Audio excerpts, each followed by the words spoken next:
सनातन परंपरा में 3 ऋण बहुत महत्वपूर्ण माने जाते हैं। देव ऋण, पितृ ऋण और ऋषि ऋण। ये ऐसे ऋण हैं जिनके लिए कहा जाता है कि मनुष्य को अपने जीवन में उन ऋण को चुकाना ही चाहिए। लेकिन एक और ऋण है, वो है माटी का ऋण, यानी माटी का कर्ज। वो भी व्यक्ति को चुकाना चाहिए। और अगर उसके लिए किसी मिसाल की बात करें तो हम उस मिसाल के रूप में बात कर सकते हैं उत्तम प्रकाश अग्रवाल की। उत्तम प्रकाश अग्रवाल जी हमारे साथ हैं, उनसे बातचीत करते हैं। स्वागत है उत्तम जी आपका। जी, राजस्थान का। उत्तम जी, हम सबसे पहले ये जानना चाहते हैं कि आप अपनी माटी का कर्जा चुकाने के लिए मुंबई से लगातार सिरोही, जालौर, सुमेरपुर आते रहते हैं। आपने किसान फसल की खेती करता है, लेकिन आपने वहां के युवा पीढ़ी में सीए की खेती की है, चार्टेड अकाउंटेंट की खेती की है। कैसे ये सब करने की प्रेरणा मिली आपको? ऐसा है कि मैं 2009-10 में जो all India chartered accountant institute का सबसे one of the youngest president बनने का मौका मिला। और जब मेरे ये अध्यक्ष पद की जर्नी को ख़त्म किया तो एक दिन मेरे मन में ऐसा कुछ भाव आया कि सैटरडे संडे छुट्टी था, तो मैंने कहा माता पिताओं के साथ जो आबू रोड में रहते थे कि उनके साथ जाकर उनके आशीर्वाद से जो मुझे इतना बड़ा पद मिला, तो उसकी खुशियाँ, जानकारी कि पद कैसा होता है, उसकी क्या इंपॉर्टेंस है, मैं जाके शेयर करूं। तो जैसे ही मदर के पास मैं पहुंचा वहाँ, और हमारे घर में एक पुराना चौक, मैंने बहुत गरीबी अवस्था में अपना जीवन यापन किया है, तो मैं घर में पलंग जो चौक होता है अपना आबू रोड में, मैं वहाँ पे उनके घुटने पर लेटा हुआ था। तो उन्होंने कहा कि बेटा तेरे एक ही बेटी है, मेरी बेटी रिया, वो भी चार्टर्ड अकाउंटेंट है, तो आपके एक लड़का होना चाहिए। माँ बोले कि आपका समाज में इतना नाम और ये सब किया है, तो उसको कैरी कौन करेगा। तो मैंने माता को कहा कि आजकल की जो युवा पीढ़ी जो भटकी हुई है काफ़ी, बराबर, अलग अलग तरह के माध्यम से, जिनको माँ बाप, समाज, धर्म की ज़्यादा जानकारी नहीं है, तो इसके लिए मेरी जो बेटी रिया है उसने आज तक मुझे ये एहसास नहीं करवाया है कि मेरे एक ही संतान है। तो इसके अलावा आप कुछ भी काम कहेंगे तो हम करने को तैयार हैं। तो उन्होंने एक छोटे प्यार से कहा कि बेटा एक स्कूल खोल दे, वहीं सिरोही में, आबू रोड में एक छोटा स्कूल खोल दे। पुराने विचारों के थे, उनके लिए स्कूल, कॉलेज, इंस्टीट्यूट का मालूम नहीं था। तो जैसे ही उन्होंने मुझे कहा कि स्कूल खोल दे, कि तेरा 18 घंटे काम करने का आदत है, तो बेटी जब ससुराल चले जाएगी तो तुम क्या करोगे। तो हम भी यहाँ आबू रोड में रहते हैं, जब स्कूल होगा तो पापा का भी, हमारे काफ़ी विद्वान मेरे पापा थे, अभी लास्ट ईयर ही स्वर्गवास हुआ, हमने उन्हें खोया है। तो उनको भी काफ़ी ऐसा मन में हमेशा रहता था कि जिस तरह से हम 4 भाइयों को पाल पोस के बड़ा किया है संस्कार के साथ, वो दूसरे बच्चों में भी थे। तो जैसे ही उन्होंने कहा, और मैंने एक रिको के अधिकारी को फ़ोन किया कि सर एक माता पिता का एक मुझे आदेश हुआ है कि मुझे आबू रोड के अंदर एक कोई स्कूल खोलना है, अगर आप जगह दे सकते हैं तो मैं निश्चय ही यहाँ पर एक अच्छा स्कूल खोलूँगा। मुझे जगह मिली। जगह मिलने के बाद मैंने सोचा कि यहाँ पे क्या करना चाहिए, और मन में ख्याल आया, क्योंकि जब मैं पूरे भारत की और विश्व की यात्राएं कर रहा था, आप जानते ICA के जब अध्यक्ष था, आप जानते हैं कि वर्ल्ड का सबसे टफेस्ट एग्ज़ाम है। हर एग्ज़ाम में सुना जाता है कि पास हुए लोग, हमारे यहाँ पास हुए कम सुना जाता, फेल ज़्यादा होता है। तो जो चार्टर्ड अकाउंटेंट का जो कोर्स है, जो हमारे देश की तरक्की में बहुत बड़ा काम योगदान होता है, हमारे जो स्टूडेंट आते हैं उस पर्टिकुलर कोर्स को समझ नहीं पा रहे। कोचिंग के माध्यम से वो इसको इस तरह से लेते हैं कि जैसे कोई रूटीन एग्जाम हो। तो आप जानते हैं कि कोचिंग में किस स्टैंडर्ड की पढ़ाई वगैरह होती होगी, तो बच्चे उस स्टैंडर्ड से उसको कर नहीं पा रहे, और नहीं कर पाने के कारण जो समाज को, जो हमारे देश को, और हमारे जितने भी जो डिसीजन मेकर हैं, उनको एक चार्टर्ड अकाउंटेंट प्रोफेशन से जो एक्सपेक्टेशन है, उस क्वालिटी के सीए हमारे पास नहीं निकल के आ रहे थे। तो मेरे दिमाग में ये आया कि जिस तरह से बच्चों की जो जर्नी होती है, एक वसई है बॉम्बे में, वहाँ पे एक हॉस्टल था जिसका मैं फाउंडर चेयरमैन रहा, 95 में मैंने उसका उद्घाटन करवाया था। तो बच्चे वसई से बोरीवली आते हैं, कोचिंग क्लास जाते हैं, और जो बच्चे कोचिंग क्लास करते हैं सीए में, वो कॉलेज तो जाते ही नहीं है। क्योंकि कॉलेज सब सुबह चलती है और कोचिंग भी सुबह चलती है। तो ना बच्चा कोचिंग में सेटिस्फेक्शन रहा, ना कॉलेज में रहा, ना आर्टिकलशिप की ट्रेनिंग में रहा। तो मैंने कहा एक ही छत के नीचे मुझे सीए के प्रोफेशन को, क्योंकि आज उत्तम अग्रवाल की अगर कोई भी पहचान है तो मेरे को जो भारत का अध्यक्ष बना, वहाँ तरह तरह के मैंने काम किए पूरे देश में, दुनिया भर की। और राजस्थान में आप जाएंगे तो पाली है, ब्यावर है, भिलवाड़ा है, गंगानगर है, काफ़ी जगह, अजमेर, काफ़ी जगह हमने सी इंस्टीट्यूट की बिल्डिंग बनाई। और मुझे लगा कि एक सीए का एक गुरुकुल का एक निर्माण करना चाहिए, जहाँ मैं संस्कार के साथ और जो जो मेरे प्रोफेशन में कमियां हैं मैं उसको कैसे दूर कर सकता हूं। तो एक प्रकार से मेरे एक प्रोफेशन को, जिसने मुझे इस मुकाम पे पहुंचाया है, मैं कुछ मेरा योगदान दे पाऊं। लेकिन जैसे आपने कहा कि माटी का ऋण चुकाया, एक ऋण नहीं है, ये योगदान है कि उसी धरती से मैं बन के निकल कर इस मुकाम पे पहुंचा। तो मैं चाहता हूं कि मेरे राजस्थान के, और ख़ास करके जो मेरा सिरोही, जालोर, पाली ये जो एरिया है, आज क्या होता है यहाँ बच्चे का कोई विजन नहीं है। बोलते हम तहसीलदार बन जाएंगे, हम यहाँ बीएड कर लेते टीचर बन जाएंगे, क्योंकि रोजगार के माध्यम नहीं है। नहीं लगता नहीं कि बच्चों को सरकारी नौकरी में थोड़ा ऐसा लगता है कि आराम से काम करेंगे, कंफर्ट जोन रहेगा, ज़्यादा मेहनत नहीं करनी पड़ेगी, इसलिए उस तरफ जाते हैं? नहीं, मार्गदर्शन का अभाव है। आज मैं जिस मुकाम पे हूँ, जो मैं बातें कर रहा हूँ, मैं पहले नहीं करता था, क्यों? मेरा मार्गदर्शन कोई देने वाला नहीं था। जब मैं अध्यक्ष बना, देश विदेशों में गया, बड़े बड़े लोगों के साथ विचार विमर्श किया, बम्बई में रहा, तो मुझे मालूम पड़ा कि वास्तव में, और ख़ास करके मुझे प्रसन्नता होती बार बार कहते हुए, कि राजस्थान का हमारा जो टैलेंट है तो दुनिया में कहीं भी कोई हमको बीट नहीं कर सकता है। हमारे साथ प्रॉब्लम क्या होती है, हम केवल हिंदी मीडियम की बात करते हैं, यहाँ इंग्लिश मीडियम नहीं था। जैसे हम बड़े लोगों को थोड़ा भी बड़ा होता है, सच्चाई में क्या मालूम नहीं, हम उसके प्रति आकर्षित हो जाते हैं। तो मैंने कहा कि मैं अभी, क्योंकि मेरी एक बेटी है, उसकी शादी हो जाएगी, तो मैं करूँगा क्या। और माँ का एक आशीर्वाद है, उनका एक आदेश है, मुझे मानना चाहिए। मैंने एक यूपीसीए गुरुकुल का एक निर्माण किया अपना आबू रोड में। और आज बताते हुए मुझे इतनी खुशी होती है कि राजस्थान के लोग, जो हम बम्बई सीए करने जाते थे, दिल्ली जाते थे, जयपुर जाते थे, हर गांव से, सिटी से, मेरे यहाँ कन्याकुमारी से कश्मीर तक के बच्चे यहाँ आए हुए हैं। अच्छा, बाहर के बच्चे? बाहर के बच्चे, दुबई के, बहरीन के, नेपाल के, कुवैत के, ये बच्चे भी मेरे यहाँ आ रहे हैं। क्योंकि ये एक मेरा जो गुरुकुल है, जो मदर का एक सपना था, वो मेरा कोई बिजनेस नहीं है। उन्होंने पहले दिन शपथ दिलाई थी कि education should not be business. एक बड़े लिमिटेड 200 बच्चों के लिए बनाया, केवल 200 बच्चों के लिए, मुझे धंधा नहीं करना है।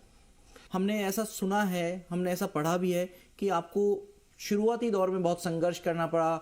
आपने नमक बेचा, घर घर जाके रद्दी खरीदी, अखबार के लिफाफे बनाए, आपने बीड़ी बेची, आपने मतलब सेल्समैन का जो हार्डकोर काम होता है वो भी आपने किया, हमने सुना। देखिए, ऐसा है कि हमारे पिताजी के पास, मम्मी के पास बहुत बड़े संस्कार थे, दादी दादाजी के। उन्होंने कभी पैसों को महत्व नहीं दिया था।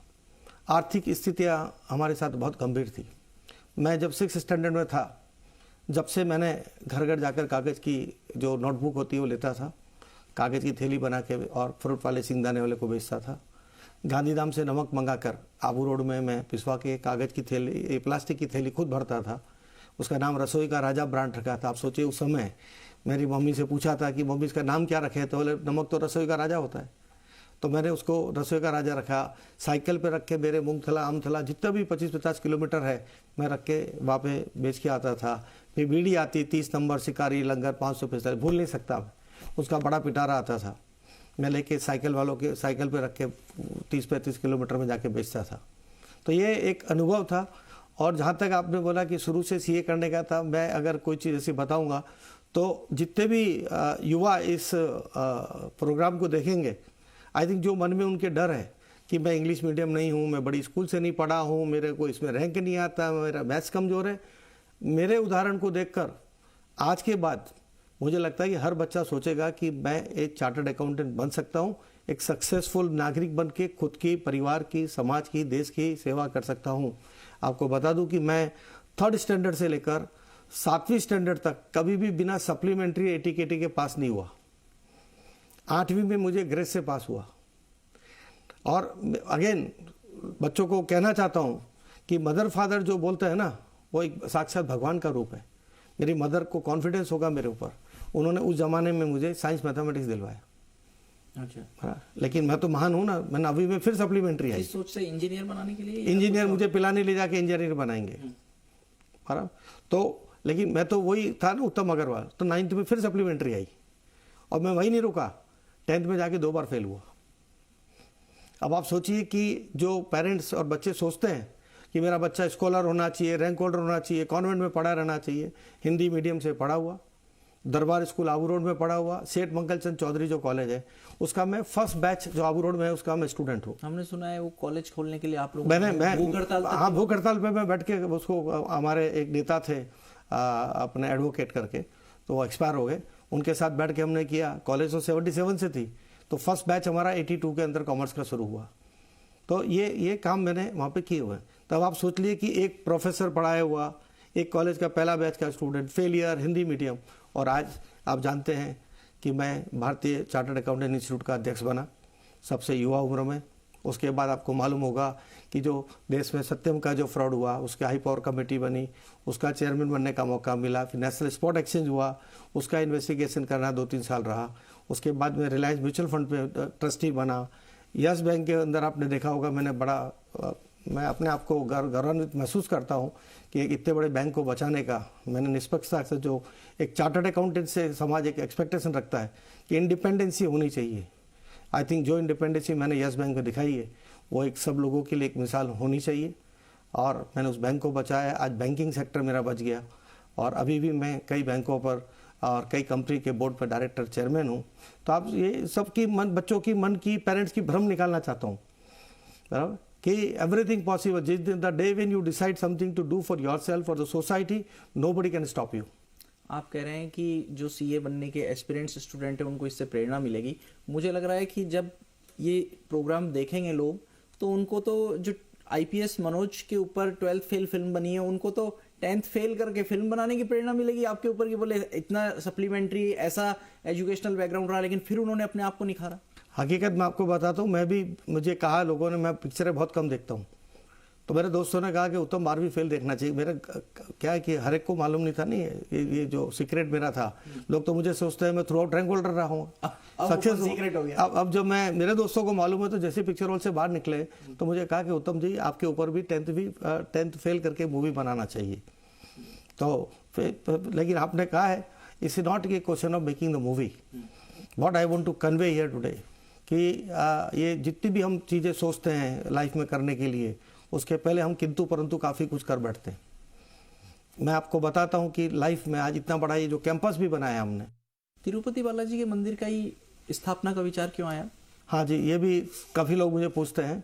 पहली बात है कि सर मैं 94 में जब मेरी बेटी 6-7 महीने की, तो मैं पहली बार तिरुपति बालाजी गया था और वहाँ जाकर मैं 24 घंटे लाइन में लगना पड़ा। और उस दिन ऐसी एक प्रेरणा मिली कि भगवान मुझे सब कुछ देना, लेकिन 31 दिसंबर और 1 जनवरी को मुझे एकदम खाली रखना। मैं आपके चरणों में बैठना चाहता हूँ। और मैं आपको बता दूं कि 94 से लेकर अभी ये 2 साल, जब से मैंने लास्ट 25 अक्टूबर 2023 को 22 को जब मंदिर की स्थापना हुई, प्राण प्रतिष्ठा हुई, उसके पहले मैं 31 दिसंबर और 1 जनवरी, चाहे कोविड आए चाहे कुछ भी आए, मैं मेरे परिवार में, मेरी धर्मपत्नी अरुणा, रिया, मेरे इष्ट मित्र के साथ मैं हमेशा जाता रहा, तिरुपति बालाजी जाता रहा। जब से ही मंदिर की प्राण प्रतिष्ठा हुई, तो अभी मैं 31 तारीख 1 तारीख को समाज के लोगों को, यार दोस्तों के साथ रखे, जो चीज़ मैंने वहाँ देखी उसी तरह से पूजा का भाव वगैरह, नए वर्ष का प्रारंभ मैं तिरुपति बालाजी के चरणों से करता हूँ। उत्तम जी, आप वहाँ के लिए सेवा भाव रखते हैं। आपने जो यूपीए इंस्टीट्यूट खोली आपने, और इसके साथ में मंदिर की प्राण प्रतिष्ठा कराई। क्या सिरोही के लोगों को, आसपास के लोगों को कुछ फायदा हुआ इससे? क्या उनकी जीवन में, उनकी इकोनॉमी में कोई बदलाव आया कि जो लोग दर्शनार्थी आते हैं उनसे, या कोई और चीज़? सर ऐसा है कि पहली बात तो मैं सोचता हूँ कि मंदिर में जाने से जो, अगर कोई लोग सोचते होंगे कि मुझे जाके इसका कोई फ़ायदा होगा, वो मैं नहीं मानता। लेकिन जो मन में शांति, जो सुविचार वहाँ देखकर जो आते हैं, वही आगे हमको कई चीज़ों में एक नहीं, सपोर्ट हमारे करते हैं। जानने का मतलब ये भी है कि जो लोग वहाँ दर्शन करने आते हैं, आसपास में एक इंडस्ट्री डेवलप हो जाती है, क्योंकि जो धार्मिक स्थान है वो वहाँ के लिए एक इकोनॉमिक माहौल भी दे रहे हैं। तो क्या ऐसा कोई बदलाव नहीं, है? आपको मैं बता देता हूँ कि आज जब से मंदिर की प्राण प्रतिष्ठा हुई है, कम से कम 12 से 13 लाख लोग दर्शन करके गए। बम्बई से लेकर पूरे इंडिया से लोग वहाँ आ रहे हैं, बराबर। 300, 400, 500, कई बार 800, 1000 लोग भी दर्शन करने को आते हैं। आपको मैं चाहता हूँ कि एक बार आपकी टीम मंदिर का दौरा करे। कोशिश ये की है कि जो हमारे हिंदू संस्कार के हिसाब से जो मंदिर होना चाहिए, साफ सफाई, शांति वगैरह, मैंने बहुत कोशिश की है। वहाँ एक अच्छी सी गौशाला बनाई है। गाय को चारा देने के लिए भी मेरे कैंपस में चारा लगता है, ऑर्गेनिक है, कोई दवाई वाला नहीं है।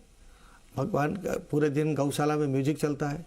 क्या आपको लगता है कि अपनी मातृभूमि की सेवा के लिए ये एक सेक्टर सही है? क्या राजनीति का भी एक जरिया हो सकता है इस मातृभूमि की सेवा के लिए?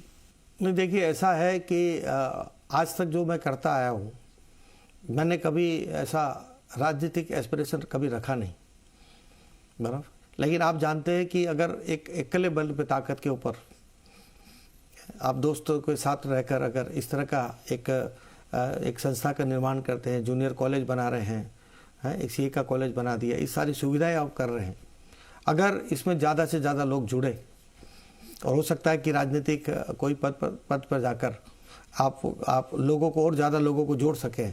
और इस क्षेत्र का जो आज कई बार जब लोग मुझे आबू रोड के क्षेत्र को रूरल एरिया बोलते हैं, ग्रामीण एरिया बोलते हैं, बड़ा दुख होता है कि मैं वर्ल्ड में जाके आया, मेरे क्षेत्र को आबू ऐसा बोलते हैं।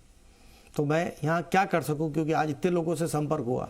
मेरे को जीवन के लिए मेरे लिए कुछ नहीं करना है, मेरी कोई आदत ऐसी नहीं है कि मुझे करने की ज़रूरत है। प्योर सात्विक है, कहीं भी गए हैं और खाना भी कम खाते हैं, बेटी का शादी हो गया है, तो अभी पूरा जीवन जो है मैं आबू में ये जो संस्था बनाई है, मंदिर वगैरह, जितना अच्छा करूं कि जो आपने कहा कि रोज़गार के अवसर पैदा होंगे, बट नेचुरल है आज भी 100 लोग मंदिर और कॉलेज में काम कर रहे हैं, इसी क्षेत्र के हैं, बाहर से मैंने बुलाया नहीं है, क्योंकि पिताजी का कहना यही था कि यहाँ के लोगों को ज़्यादा से ज़्यादा आप रोज़गार देंगे तो बढ़िया अच्छी बात होगी। ये कोई धंधे का हमारा कोई प्रोजेक्ट नहीं है। अब जो भी भगवान मुझे शक्ति देगा सब मैं यहीं पे लगाऊंगा। आप आईसीए के यंगेस्ट चेयरमैन रहे, आपने अलग अलग देशों की यात्रा की, एफिलिएशन हुए। यूके में हमने पता किया कि यूके में जो चार्टर्ड अकाउंटेंट है वो यहाँ का चार्टर्ड अकाउंटेंट एक पेपर दे के वहाँ प्रैक्टिस कर सकता है। ये सब चीज़ें हुई, लेकिन एक चार्टर्ड अकाउंटेंट का नज़रिया ग्रोथ की तरफ भी होता है, इकोनॉमी की तरफ भी होता है, देश किस तरफ चल रहा है।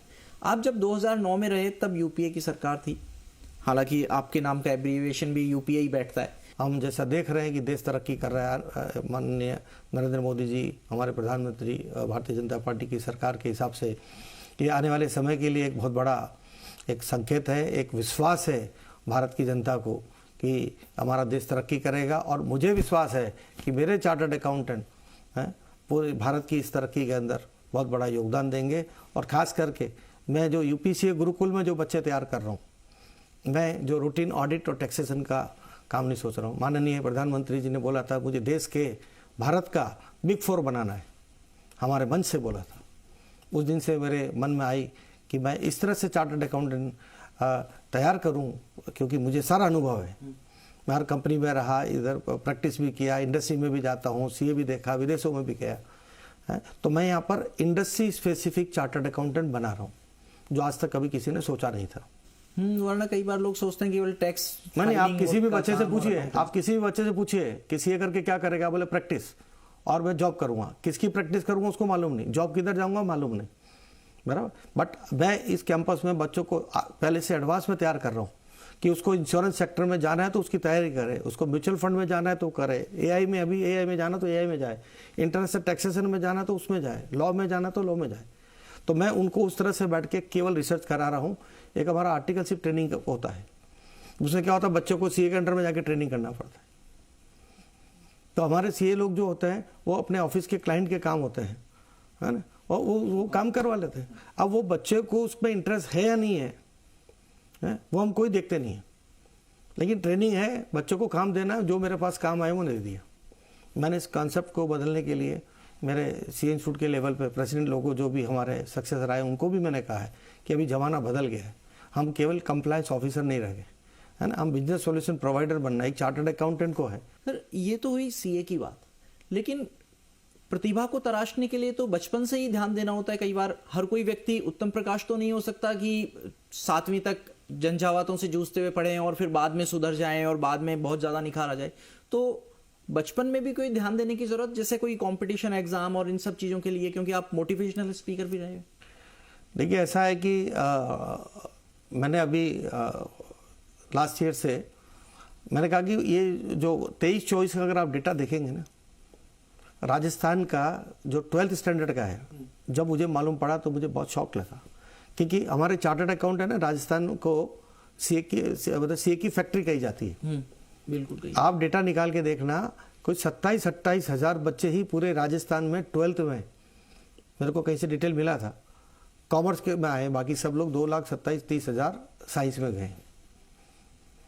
तो मुझे ये लगा कि लोगों के मन में CA, CS, ICW, finance field की एक मार्केटिंग नहीं है, लोगों को इसकी जानकारी नहीं है। कई लोगों ने बोल दिया सीए टफ है, ये टफ है। मेरा जैसा आज बच्चा भी सीए बन सकता है, पास्ट रिकॉर्ड मैंने बताया ना पहले, हर कोई बच्चा बन सकता है। जिस दिन मैं सीए बना, मेरे चाचा ने बोला था दुनिया का हर बच्चा सीए बन सकता है। मेरी हिस्ट्री बहुत अच्छी थी, बराबर है। तो अभी मैंने लास्ट ईयर क्या किया, मैंने एक काइट फेस्टिवल रखा, क्योंकि आजकल के युवाओं को जोड़ना है। क्योंकि अगर आप जाएंगे कि मैं आपके कैरियर के बारे में बात करने आया तो 150-200 बच्चे आएंगे, लेकिन एक ऐसी एक्टिविटी करेक्ट करो। तो मुझे एक दिमाग में आया कि भाई मेरे पास इतना बढ़िया स्पोर्ट्स ग्राउंड वगैरह सब बने हुए हैं, तो मैं राजस्थान के बच्चों के लिए मैंने काइट फेस्टिवल का आयोजन किया था 14 जनवरी को। तो पूरे राजस्थान से काफ़ी बच्चे आए थे।